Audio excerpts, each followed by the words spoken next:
What's going on, ladies and gents, boys and girls, guardians of all ages, Joker back again, once again, and today we are going to talk about the good, the bad, and the ugly bastards of Season of the Splicer, at least so far. But before we get into it, a portal opens and we have a word from our sponsor, NordVPN. You know, Destiny and the people of the city might be suffering from a fallen migrant crisis. But you know what a real crisis is? Nigeria not having access to Twitter. Now, of course, that doesn't sound that bad on the face of it because, let's be real, let's be honest, it's Twitter, and Twitter's a hellhole. But also, a country's government shouldn't be able to restrict access to the internet. That's where our sponsor NordVPN comes in, with features that allow you to circumvent these more totalitarian dictates. For you see, not only does NordVPN allow you to circumvent restrictions placed on you by your region or country, but it does so while protecting your online security from people or companies who might try to do such nefarious things as, I don't know, steal your identity, or other secure information like credit card, debit card, bank account numbers.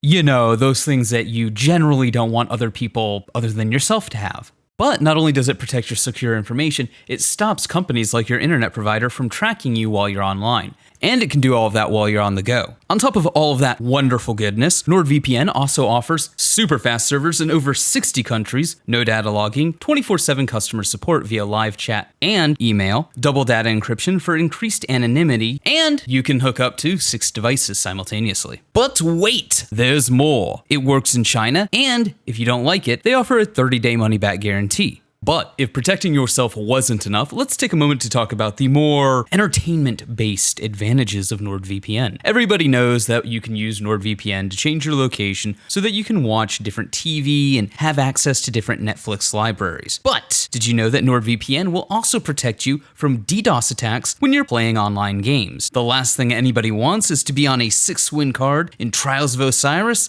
and get kicked because some cheating jerk. With NordVPN protecting you, you no longer have to worry about that. Now I know what you're thinking. But Joker, VPNs are expensive. And normally, you would be right, oh contrarian commenter of contrarian comments. But if you click the link in the description below, or the pinned comment, or use the code BUTTJOKER at checkout, and you can save 73% off NordVPN during NordVPN's summer sale. And they'll throw in an additional 4 months for free. So protect yourself this summer with NordVPN, whether it be shopping online or slaying out in the Crucible. With that out of the way, I really would like to thank NordVPN for sponsoring the channel. They have been a tremendous help fighting off the hordes of yellow YouTube dollar signs. And with that out of the way, the portal closes. Now, you're probably expecting me to delightfully defecate all over Season of the Splicer because, well, let's be real, let's be honest, let's be real honest, unlike Season of the Chosen, it's not that great. I mean, don't get me wrong, it's better than most of the seasons that we usually get, but at the same time, it leaves much to be desired. That said, I would be lying if I said there wasn't things that I liked about this season. After all, this is called The Good, the Bad, and the Ugly Bastard, not, oh my god, what the fuck were they thinking? We're all individuals, we all have our own wants, needs, standards, desires, yada yada yada yada yada. Something you might like, I might find boring or annoying. And in turn, something I might like, you might find cringe. That is, after all, kind of the beauty of Destiny. Destiny is a game that you can play any way you want, be it mindlessly holding down the stick in PvP and shotgunning people all day, every day, or raiding like a champ, or wishing Gambit was deleted from the game, or, you know, possibly murdering tens of thousands of former brothers, sisters, nieces, uncles, cousins, nephews, wives, husbands, children of our new fallen ally, all in the pursuit of getting bounties done so you can get more transmog tokens. You filthy fucking animal, why didn't you just buy the tokens from the cash shop? Or you can play Destiny my favorite way as of late, booting it up, sitting on the start screen, and then going and watching Warhammer lore videos. You know, for an old, wise as fuck fortune teller, the Emperor's made some pretty brain-dead mistakes. While painting my Smurf village. Point being, however you choose or choose not to consume Destiny content is up to you. Something that the Destiny community tends to forget. Because you have to like everything that Bungie does at all times, or else. Or maybe not, I can never tell with this community. Now, organizing any list that has negative commentary about Destiny on YouTube is a lot like Game of Thrones. You either finish writing the goddamn books, or you go off and write a love letter to your own procrastination and call it Elden Ring. Wait, that's not right. No, you either win or you die. But I have droned on and on and on for too long, so let's get into the meat and potatoes finally. Starting with the things that I like. The story of Season of the Splicer.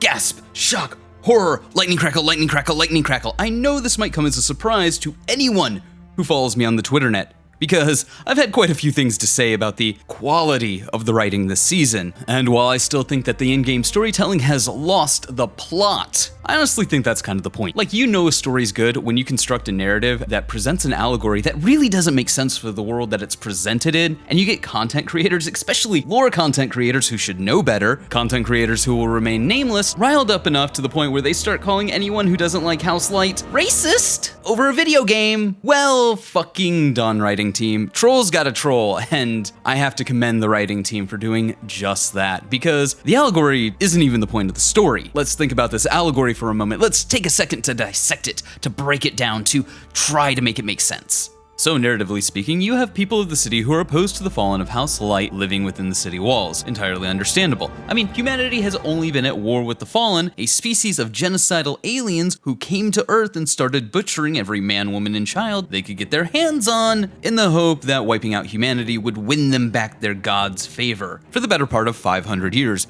That's right, the fallen have spent the better part of 500 years, if not longer, waging a war of extinction against humanity. Now, I don't know if you wonderful ladies and gents, boys and girls, guardians of all ages know, but 500 years is kind of sort of a long time. For reference, 500 years ago, Europe had barely just discovered the Americas and was busy spreading smallpox across its backside. Now imagine what 500 years of war does to a civilization. 25 generations of people living and dying in perpetual fear that the fallen will break down their walls and butcher every man, woman, and child, like they've done on multiple occasions. Imagine how that civilization would evolve. Everything in that civilization would be shaped in service of a consistent war effort and the fight for humanity's survival as a species. The people of the city would be bred and raised to fear the fallen. It'd be so ingrained in the psychology of human civilization, would more accurately mirror an Inquisitor of the Order Xenos or a Space Marine of the Death Watch. So, people who specialize in the 40k universe hating and killing the filthy Xenos. The people of the city would be more like this than anything remotely close to our modern Western first world sensibilities, where you don't judge people by what they are, but by who they are. You know, the content of their character. And I have to think the writers at Bungie know this because it's pretty basic shit. Hence why I think Bungie has masterfully crafted a narrative where the story presented is so one-sided, and the antagonist is so over-the-top comedically horrible as to no longer be a person, but a fucking caricature. So the player base will be distracted by this throwaway allegory, all the while Bungie lays the seeds for the actual plot, so when the reveal of what the actual narrative is about, the player base will be like, holy shit, what a twist! A twist that kinda sort of invalidates the allegory presented. There will be a timestamp on the screen if you don't want to be spoiled, but go ahead and click that now or forever hold your peace. So 5, 4, 3, 2, 1, everybody who's moved on, moved on. Osiris is possessed by Savathun. Don't know if you've noticed, but Osiris is acting kinda sus. Pretty sure I saw him vent. Osiris, who Savathun is walking around the city like a meat puppet, is sowing discord between the factions. The entire reason that the Fallen were brought into the city in the first place was to cause civil unrest, to fracture the leadership of the city, to erode the trust that the civilian population and the governing body, which is the consensus, has in the vanguard. And if a civil war broke out, all the better. Savathun will feed and gorge and wine and dine on all of this discord. And I have to believe that this got you psych is the intended interpretation of the narrative, because if you write a story with an allegory, your allegory starts to fall apart when the driving force behind the civilian population of the city, acting the way that they are, is the literal hive god of lies and deceit, who is feeding off all of this discord and cackling like a one-note anime villain saying, Ke kakudore. At least, I hope that's what's going on, because it would be really, colossally, stupendously, moronically, any of the other synonyms, analogies, and euphemisms I could use to describe the word dumb, to have a narrative about an allegory for real-world issues, only to back out in the 11th hour and say, ah yes, but it was all part of a hive god's ludicrously convoluted scheme. I mean, that would be pretty fucking tone deaf, right? Right? All of that said, for as ham-fisted as the narrative in the game is presented, the lore is really rather fantastic.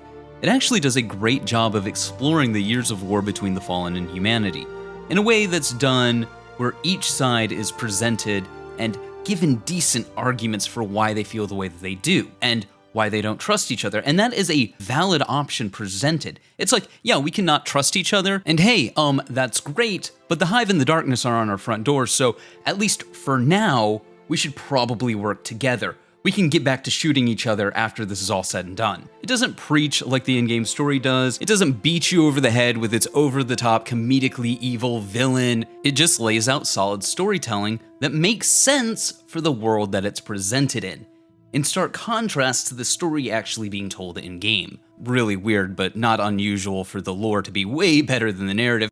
However, I've said it before, I'll say it again, lore is not a substitute for storytelling. But we've gone on and on, so it's time to move on to the next good thing. Surprisingly enough, the Vault of Glass. I know, this video is full of surprises. While I still don't like the changes, many of these changes can be largely circumvented with just ludicrously high DPS. So they're not really a problem. Still don't like them. Still think they're dumb. Still think they're a waste of dev time. However, a new raid with new loot is always good, so there is that. Not much more to say.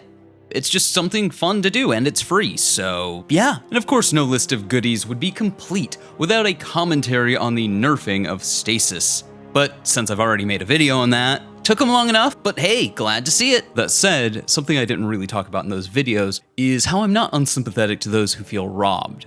There is a significant amount of people who bought Beyond Light for stasis, so having it nerfed into the ground half a year later is not a good look. It's not good for Bungie, it's not good for the people that bought it, because now we have Witch Queen on the horizon, and the narrative isn't, oh hey, there's this new subclass coming out, it's how long until that new subclass that's coming out is nerfed into the ground. Stasis, in my opinion, just needs a rework. It's clear that the devs didn't know what they were doing, they didn't have a cohesive plan when they created Stasis, they just kept throwing things against a wall and buffing it and buffing it and buffing it until they had to ship something. That should not be how you develop a game. More so when you keep repeating over and over and over and over and over again ad nauseum how you're going to focus on the competitive side of Destiny, how this is the year for PvP, how this is the year that it's finally going to be all better.